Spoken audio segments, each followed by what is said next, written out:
Ici, à Montaulieu, village du livre et des arts, il y a aussi de sacrés papillons. Mais ce ne sont pas des papillons ordinaires comme on pourrait le croire. Non, des papillons artistes, des photographes, des peintres, des dessinateurs. Un petit groupe de papillons créateurs. Un ordre d'insectes qui, au fil du temps, s'est métamorphosé. Mais comment ? Comment ces insectes sont-ils passés de chenilles à papillons? En voilà quelques-uns qui ont accepté de dévoiler leur transformation. Pierre, Willy, Didier,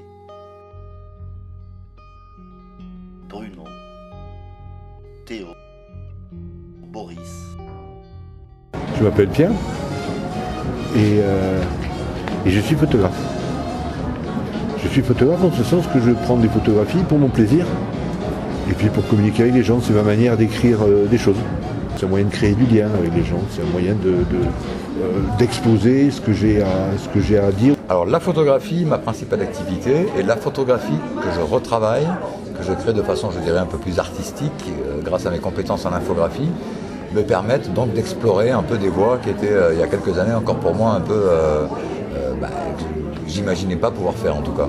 Moi j'ai fait des études de dessin industriel, que j'ai jamais exercé ce métier, mais par contre je pense que ça m'a donné le goût du trait, de la précision, et surtout à l'époque, on travaillait avec les Rotring, qui sont les instruments à angle de Chine, là, qui sont d'une extrême précision, et en fait j'ai jamais quitté ces outils-là. Non, alors j'ai pas fait d'études artistiques. D'autres études que j'ai pu faire, j'en ai fait des tas d'autres qui n'ont pas de rapport avec la photographie, sauf celle de sciences humaines.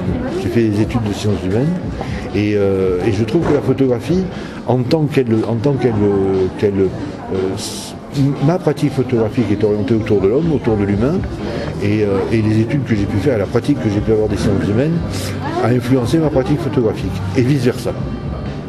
Donc initialement j'ai appris la plomberie, donc apprendre les différentes techniques de soudure, de soudage, certains assemblages, et en parallèle j'ai appris un métier bien particulier qui est la taxidermie, parce que j'étais passionné d'oiseaux. Bon, moi j'ai un parcours un peu bizarre, mais j'étais journaliste avant, pendant 20 ans, je faisais exactement ce que tu fais, c'est-à-dire que j'étais derrière la caméra, je faisais de la réalisation, j'ai travaillé pour pas mal de télévision, et puis un beau jour j'ai décidé d'arrêter parce que je faisais des choses qui me plaisaient plus, je progressais plus, enfin ça... Je trouvais que l'information devenait quelque chose de beaucoup plus... On était plus dans la communication que dans l'information. Je suis parti, j'ai fait un break de 1 an, je suis parti en Inde avec ma femme et mes 3 filles.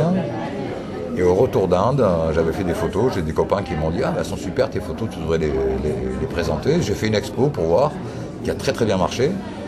Et je me suis dit, bah tiens, voilà, comme j'ai arrêté le journalisme, il faut bien que je fasse quelque chose. Et ça, la photo, ça me plaît, donc j'ai commencé à faire de la photo. Après, j'ai fait 2 ans d'école des Beaux-Arts, et où on apprend beaucoup de choses. Et puis surtout, peut-être ma formation la plus importante, et là ça faisait déjà 15 ans que je travaillais, mais j'ai rencontré un monsieur dans un ashram, un monsieur qui était un vieux monsieur japonais, et qui était un maître de calligraphie japonaise, et puis qui a accepté l'idée de me prendre comme élève pendant 4 ans. Voilà, donc j'ai bossé pendant 4 ans avec lui, donc j'ai une formation de calligraphe japonais. Pour beaucoup de gens, beaucoup de photographes, pas que des photographes. Oui, beaucoup de philosophes. Je ne suis pas quelqu'un qui connaît l'histoire de la photographie. Moi, je prends les choses comme elles viennent. C'est-à-dire que c'est quelque chose qui me plaît, c'est spontané, et à partir de ce moment-là, je fonce. Voilà, je rentre dedans et je m'éclate ou je ne m'éclate pas. Le cinéaste qui m'a vraiment donné envie de faire des films moi-même, c'est David Fincher, pour Fight Club. Et les principales influences, elles sont à chercher du côté de la période viennoise de Klimt, Egon Schiele, etc. Et puis alors beaucoup plus tard, plutôt dans les années 60, 1960, le travail d'un peintre qui s'appelle Hundert Wasser, qui est viennois aussi d'ailleurs, architecte aussi. La musique. L'envie. Je suis un passionné de musique, j'écoute énormément quand je travaille toujours en musique et ça me nourrit parce que je suis quelqu'un qui aime le monde, qui aime la planète. Et donc je me nourris de toutes les musiques du monde, que ce soit de l'Océanie, de l'Arabistan, que ça vienne de Mongolie ou d'Afrique. J'adore la musique africaine. Il y a tellement de styles et ça m'aide beaucoup j'ai remarqué en tout cas, à créer. Ça me permet de me poser, de réfléchir et tout en étant l'esprit ailleurs, j'arrive à poser des choses et à faire ce que je fais actuellement, quoi. Tout ce que je sens par mes 5 sens me font ressentir émotionnellement et c'est ça qui m'aide à créer. Si je ne ressens pas, je ne crée pas. La progression serait un jugement. J'ai observé que il y a un chemin qui se trace. Oui, progression dans le sens d'un déplacement. C'est pas figé, oui. Ça oui. La sculpture là, a commencé à prendre un autre sens, c'est-à-dire qu'au lieu de faire des totems un petit peu aléatoires, je me suis mis à représenter les animaux, les oiseaux notamment. Et toujours avec la capacité, parce que j'avais appris à empailler, à bien positionner les choses, quoi. La progression, c'est pas moi qui l'observe, c'est en fait ma clientèle. C'est-à-dire que moi, je fais les choses de façon spontanée. Je me pose pas de questions. Je dis pas, je fais les choses pour les gens. Je les fais d'abord pour moi.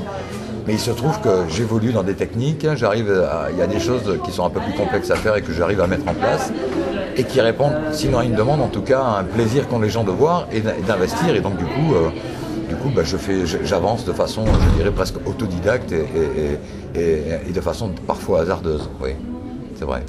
Oui, je travaille mieux que il y a 40 ans. Il y a une évolution dans le travail, ouais, qui est très importante.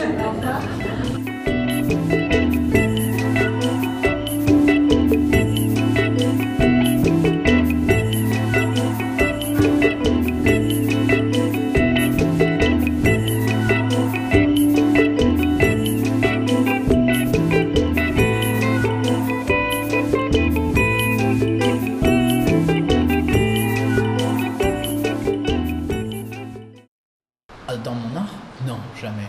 Non, ce serait mieux. Non. Achever, oui, j'ai achevé des œuvres, mais ça pousse toujours à faire la prochaine, quoi. Non, je pense qu'on évolue toute sa vie. Je pense qu'on n'achève jamais rien, heureusement, parce que sinon c'est la mort. Heureusement, dis donc. Ah ben, c'est une petite mort, hein, sinon. Non. Et puis ça serait extrêmement prétentieux de prétendre à un moment être arrivé au sommet de son truc. Hein. Non, c'est une recherche. Oui, c'est une recherche, tout le temps. Si on n'a pas conscience de ça, alors là, ça c'est pas mon truc. Ça. Non, je pense qu'on est en recherche permanente, tout le temps.